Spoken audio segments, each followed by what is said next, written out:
Max Verstappen has fully committed to Red Bull for the 2026 Formula One season, removing any lingering doubts about his contract situation. Verstappen had once again become the subject of intense speculation in recent weeks after Mercedes driver George Russell revealed his team had been holding conversations with the Dutchman's entourage over their future plans. Verstappen has a Red Bull contract until the end of 2028, but with various exit clauses which had triggers around the summer break. As previously reported by motorsport.com, those clauses were believed to free him up if he didn't feature in the top 3 of the Drivers' Championship, which is now no longer possible after his 4th place in Belgium. And while a move for 2026 always looked much less likely than 2027, when he will have a better view of which teams have made the best start to a sweeping new regulation cycle, Verstappen had always carefully danced around the subject of his 2026 drive when asked about it in recent weeks. But speaking to the media ahead of this weekend's Hungarian Grand Prix, Verstappen finally stated in no uncertain terms he was staying with the team that helped him to 4 consecutive world championships. Then Max said, "I've never really said anything about it because I was just focused on talking to the team about how we can improve our performance, future ideas for next year as well, and that's why I had nothing really to add.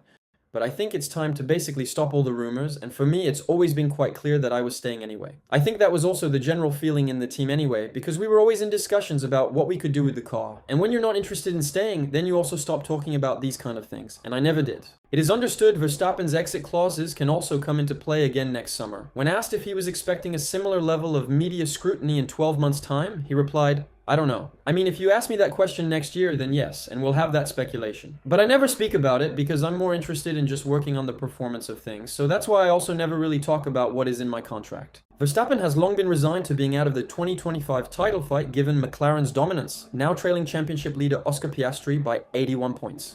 But while his and Red Bull's focus is on making a flying start in the new rules era, he doesn't want to fully write off 2025 either. "No one really knows for next year where they will be at," he explained. "And for us this year, realistically, it's going to be very difficult to fight McLaren. I think it's already difficult enough to fight with Ferrari and Mercedes. But I think there's still a lot of opportunity to learn more about the car and the behavior of the car. Of course, I know that the cars will be different next year, but there are still things that you can take out of this year on the engineering side of things and also implement for next year. So you cannot just say, okay, we're not winning the championship this year, so we just write it off completely." With Verstappen staying put, the ball is now in Mercedes' camp to hammer out contract renewals for its current driver pairing, composed of George Russell and Andrea Kimi Antonelli, both of which were in a holding pattern until Verstappen's future was fully cleared up. This was it for this video. Don't forget to like and subscribe because it helps the channel more than you think. And also remember to always drive carefully fast.